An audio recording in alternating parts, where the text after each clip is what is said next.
Welcome to NewsNation's Backscroll, where we look back at our major news coverage on the most important topics and personalities of our time.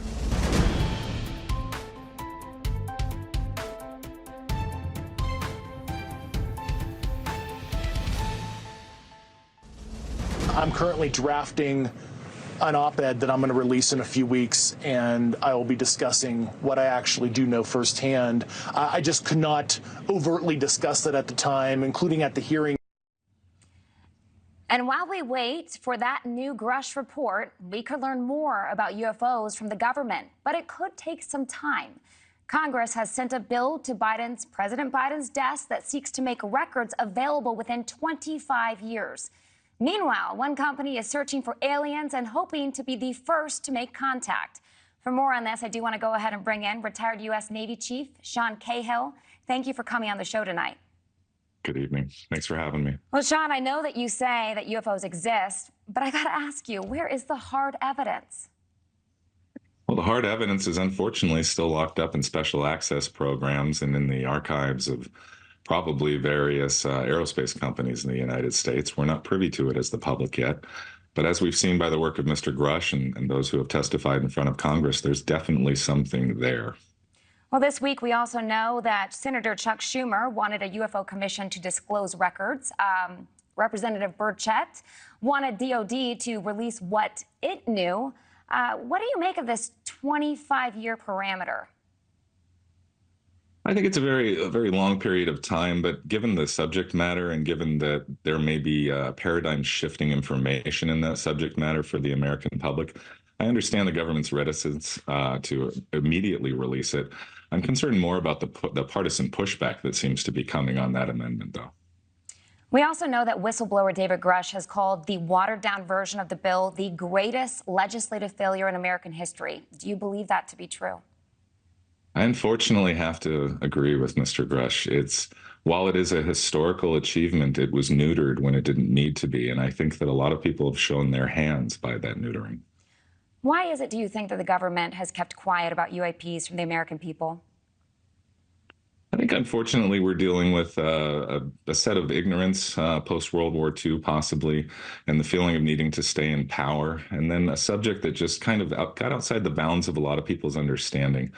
I think that it's going to require a modern mindset and our modern understanding of science to really wrap our heads around this. I also want to go ahead and ask you about this new moon pie advertising campaign to contact aliens. So the company apparently crafted a language only for non-humans to read. Do you believe they'll have any success? I hope they do. I was heavily involved in that effort, and I'm very proud of it. When Moon Pie approached me with their campaign, I thought that what they were doing was very courageous. They were serious, though they're playful, and they sought out experts in the field as much as they could to provide information for them. I hope they're successful. Sean Cahill, thank you for joining us. Thank you.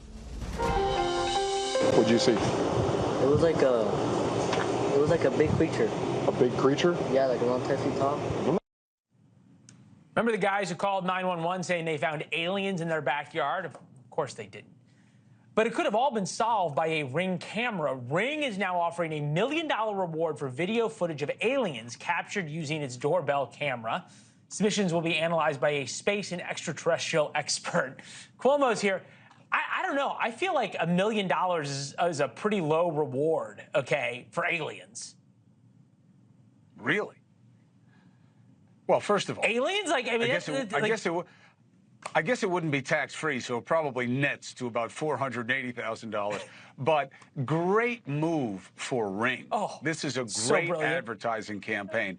Look, I am not a big fan of indulging the little green men thing. However, there are plenty of things flying around in the skies that even our military pilots can't explain. And for us, it's about transparency here. The government should be telling us what they know. I don't believe they have little men stored in a basement. But I think they know a lot more than they're telling the American people, and that's wrong. You know, there's something about this, though, that's great. Like, you think about it, we just, like, make us want to play, like, you know, bear videos that Ring catches, fugitives that they've caught. Ring, I think you're right. It is one of the more brilliant things of all time. Dare I say, smarter than the average bear who broke in and was able to get frozen meat out of a freezer. Any bear? Do bears on Long Island come get your fish, Chris? No. No. No? Okay. But What do you thanks got on the for show giving tonight? them I the got 30 idea, seconds. Leland. Appreciate it. Oh, there's a lot of, we have a big bear viewership here. This morning, the former leader of the Pentagon's UFO tracking division is casting some doubt on the existence of alien craft and instead chalking up the majority of the mysterious sightings to advanced drones, which could be a national security concern. Stephanie Haynes is with us now to break down what more he's saying. Stephanie. Hey, Marty, good morning. Sean Kirkpatrick is the former director of the Anomaly, I'm going to check this here, All Domain Anomaly Resolution Office, or AARO, and he has since retired, but he's been doing some press. He posted an op-ed in the Scientific American Journal, and he also went on this podcast with journalist Peter Bergen, and he says the office's mission is not about proving the existence of UFOs, but rather, quote, minimizing technical and intelligence surprise. And so he says one of the things pilots might be seeing out there, or people on the ground seeing in the skies, is new technology, what he calls large spherical drones. And the interviewer says, Kirkpatrick tells him that some of the sightings could be from the United States, it could be from private citizens flying their drones, or possibly other countries testing out their technology, not unlike last year's Chinese spy balloon. And so Kirkpatrick says in the interview, quote, what is more likely, that an adversary has come up with a new technology, or we have extraterrestrials? But others say not so fast. I think the good news in all of this is that I'm pretty sure the United States has cutting edge technology as well that we won't publicly declare. So yes, we should be worried about Chinese drones, but hopefully the United States has better, faster, and more maneuverable ones. Maybe some of those are being seen and reported as UFOs. But as I say, let's look at all these sightings and let's not eliminate any theories until we really get a handle on what's going on. And that's what Congress needs to keep pushing for. And Marty, he clearly states in the interview there is no evidence of UFOs and no evidence of a government conspiracy. Marty. So, aliens do not exist. And most of the UFO footage you've seen, it's actually just ordinary objects mistaken for unidentified aerial phenomena. That is what came out today at a report from the Pentagon. It's a detailed 63-page report. The Pentagon's agency responsible for identifying UFOs put it out. They say there's no proof of a top-secret government program or has there been any reverse engineering of objects of non-human origin. That was the bombshell claim, remember, of that alleged program that was first made right here on NewsNation by the former intelligence officer David Grush. This was 9 months ago. I have plenty of current and former senior intelligence officers that came to me, many of which I knew almost my whole career, that confided in me they were a part of a program. They named the program. I've never heard of it. And they told me, based on their oral testimony, and they provided me documents and other proof, that there was, in fact, a program that the UAP task force was not read into. So, Pentagon says no evidence of such a program, but it does plan to release a second part of this report in the near future. That said, there's plenty, actually, to dissect just from this first report out today. NewsNation's Joe Khalil from the Capitol with us tonight. So I gave kind of the headline, right, Joe? But I know you took a deeper dive into this report. What did you find? Yeah, so the big takeaways are this. Like, the top findings are the Pentagon says there's no evidence to support the claims that the United States has ever had possession of basically alien aircraft. And they also say there's no evidence to show there were any programs that the government was running or that any private corporations were running to reverse engineer extraterrestrial technology.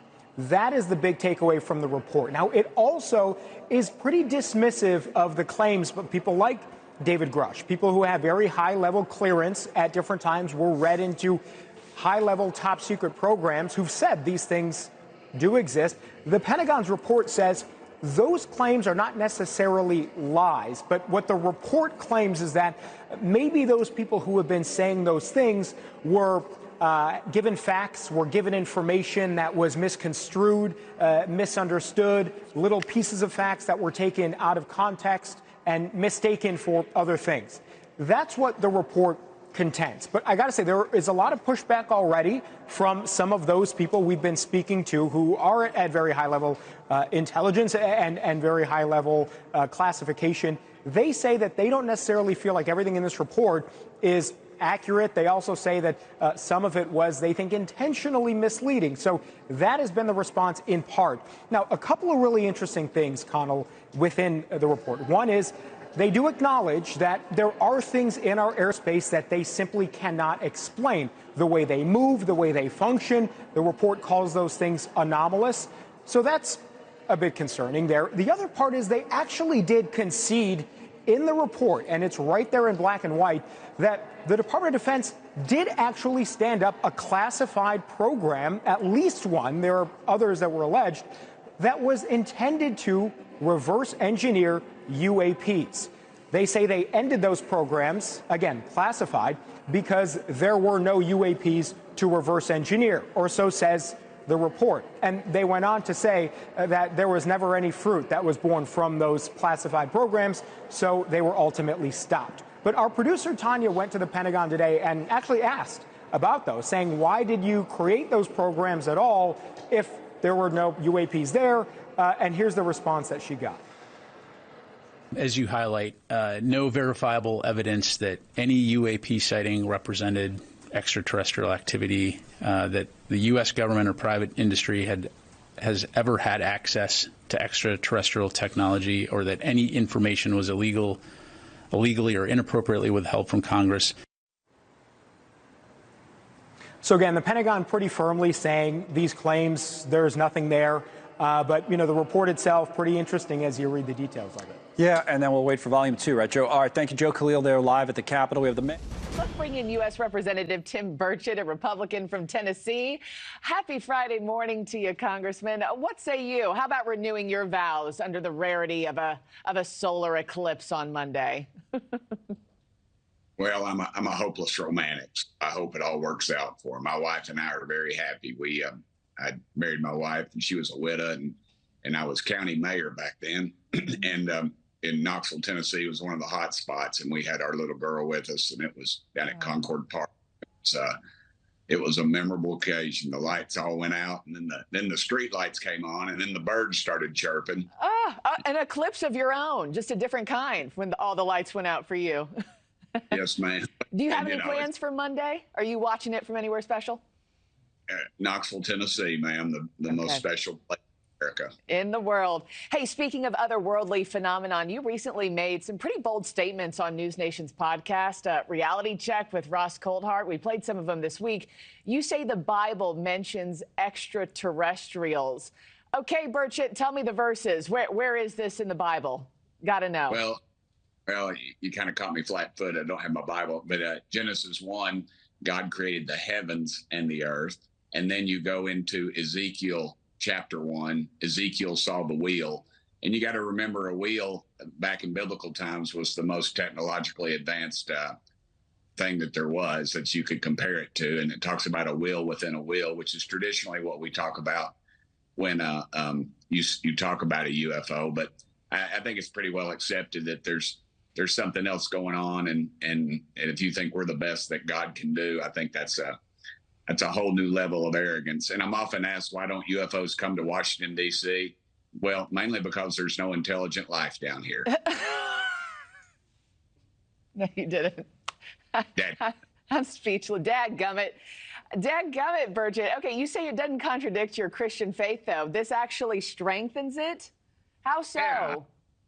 Well, if you go out every night and look at the stars, I mean, infinity's a long way off. You know, it's the light from those stars literally leapt there before the time of Christ. I just think God in his infinite wisdom has he's probably created many worlds. I don't question it. It doesn't damage my faith one bit.